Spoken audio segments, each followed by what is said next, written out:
नमस्कार दोस्तों, स्वागत है आप सभी लोगों का वापस मेरे YouTube चैनल पे आने के लिए। आज हम डिस्कस करने वाले हैं कि क्या मिड स्मॉल कैप में आपको एसआईपी कंटिन्यू रखनी चाहिए। आप सभी लोगों को मालूम है कि मैं 6 महीने से आप लोगों को बोल रहा हूँ कि मिड एंड स्मॉल कैप से दूर रहिए, लेकिन लोग शायद सुने, कोई नहीं सुने, वो अलग कहानी है।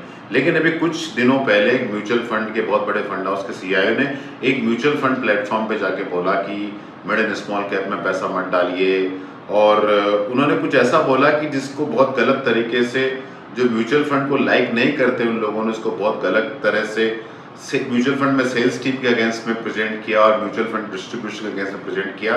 ये तो अपना कमीशन कमाने के लिए सारी बातें कर रहे हैं म्यूचुअल फंड वाले, डिस्ट्रीब्यूटर वाले। जो सीईओ बोल रहा है वो एकदम सही है। और उन्होंने रिप्रेजेंटेशन दिया था, रेफरेंस दिया था 2008 के बाजार का, 2008 में बिल्कुल ऐसा हुआ था और पोटेंशियली ऐसा हो सकता है। तो आगे आने वाले पीरियड में क्या होगा मुझे पता नहीं, लेकिन मैं 2008 के डेटा आपके सामने एनालाइज करके प्रेजेंट करने की कोशिश करता हूँ। 2008 जनवरी 2008 में मिड एंड स्मॉल कैप की एनएवी पीक हुई थी। उसके बाद एनएवी गिरी और बहुत जबरदस्त एनएवी गिरी। कितनी एनएवी गिरी? 60 to 70% एनएवी के अंदर फॉल आया 2008 के बाद, लेकिन एनएवी रिकवर हो गई। तो यहाँ आपको दिखेंगे सारे फंड जो 2000 mid and small cap fund जो जनवरी 2008 में थे उनकी एनएवी गिरी, उसके बाद एनएवी वापस आई। सबसे फास्टेस्ट जो जनवरी 2008 का लेवल था उसके ऊपर सबसे फास्टेस्ट आई एचडीएफसी मिड कैप फंड की एनएवी, वो 2010 के अंदर, मतलब 2.5 साल के अंदर आ गई। और बाकी सारे फंड की 2014-15 के पास आई, एक फंड की 2017 के पास आई, मतलब 6.5-7 साल के अंदर उन सब फंड की एनएवी वापस उसी लेवल के ऊपर आ गई। तो पॉइंट टू पॉइंट रिटर्न कुछ नहीं दिखता आपको, लेकिन एसआईपी इन्वेस्टर का रिटर्न 2008 से लेके जब तक उनकी एनएवी वापस आई तब तक का रिटर्न आपको इस चार्ट में दिख जाएगा। तो मालूम पड़ेगा कि मार्केट गिरने के बाद वापस रिकवर हुआ और किसी भी इन्वेस्टर का एक्चुअली अगर एसआईपी में कंटिन्यू रहा तो नुकसान नहीं हुआ। एक तो क्या ये बात। दूसरा, जब भी हम म्यूचुअल फंड में इन्वेस्टमेंट करने की बात करते हैं, particular mid and small cap की बात करते हैं, तो हम बोलते हैं कि कम से कम 10 साल का व्यू लेना चाहिए। तो हम लेते हैं जनवरी 2008 से लेके जनवरी 2018 का पीरियड लेते हैं, 10 साल का पीरियड लेते हैं और देखते हैं कि 10 साल के पीरियड में एसआईपी के अंदर क्या हुआ। तो 10 साल करीब 10 साल और 1 महीने का पीरियड है, तो उसमें 12,10,000 आई जूम 10,000 रुपीज की एसआईपी पर मंथ, तो 12,10,000 रुपये आपका इन्वेस्ट हुआ इन 241 मंथ के अंदर। तो हम देखेंगे एक्स आईआरआर क्या रहा। तो again topping the chart is HDFC mid cap fund, but बाकी देखो तो मालूम पड़ेगा एक्सेप्ट 4 फंड, सारे फंड्स का एक्स आईआरआर 10% के ऊपर रहा। सबसे बॉटम में रहे क्वांट स्मॉल कैप फंड और क्वांट मिड कैप फंड, लेकिन इन दोनों फंड का रिटर्न हम कंपेयर नहीं कर सकते बिकॉज क्वांट फंड उस टाइम एस्कॉर्ट फंड के नाम से चलता था।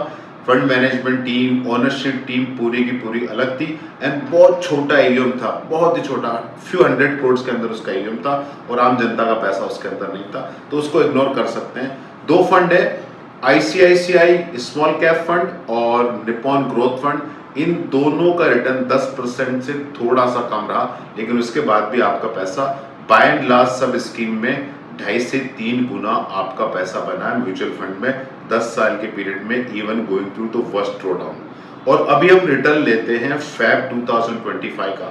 सो जनवरी 2008 से लेके फैब 2025 का हम रिटर्न देखें तो मालूम पड़ेगा खाली 4 ऐसे फंड हैं कि जिनका रिटर्न एक्स आईआरआर 10% से कम रहा है। वो है क्वांट का मिड कैप फंड, टोरस का मिड कैप फंड, बिरला का मिड कैप फंड और आईसीआईसीआई प्रूडेंशियल का स्मॉल कैप फंड। इनके अलावा सारे फंड के अंदर रिटर्न बहुत अच्छा आया है। जनवरी 2008 से लेके फेब 2025 तक करीब 206 महीने हुए हैं और उसमें 20,60,000 रुपया आपका लग चुका है और उस 20,60,000 रुपये में आपका क्वांट म्यूचुअल फंड में सबसे कम 97 लाख बना, लेकिन फिर भी 4 गुना के आसपास है।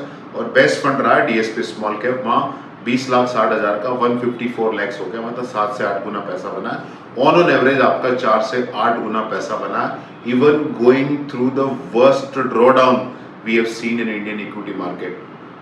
तो अगर आप ड्रॉडाउन के लिए तैयार हैं, वोलेटिलिटी के तैयार हैं, एनएवी ड्रॉप होने के लिए तैयार हैं, तो आपको स्मॉल और मिड कैप्स में एसआईपी बंद करने का कोई जरूरत नहीं है। दोस्तों, वीडियो सिर्फ और सिर्फ एजुकेशन पर्पसेज के लिए। आपको कहां पैसा डालना नहीं डालना अपने म्यूचुअल फंड डिस्ट्रीब्यूटर से कंसल्ट करें। Mutual fund investments are subject to market risk. Please read the offer document carefully before investing. और इवन डेटा दिखाएं, पास्ट के हैं, फ्यूचर में ऐसा होगा नहीं होगा मुझे पता नहीं है। और कोई भी प्रोडक्ट में रिटर्न देखने से पहले रिस्क जरूर समझें। दोस्तों ये आपको वीडियो कैसा लगा, आप मेरे से एंगेज रहें, आपको क्या क्या जानना है मुझे बताएं ताकि मैं आने वाले वीडियो में उन सब्जेक्ट को कवर कर सकता हूं। फाइनली दोस्तों ये आपका पैसा है, आपका फ्यूचर, आप डिसाइड करें। हम इस पूरे प्रोसेस में बहुत छोटे एनेबलर हैं। धन्यवाद।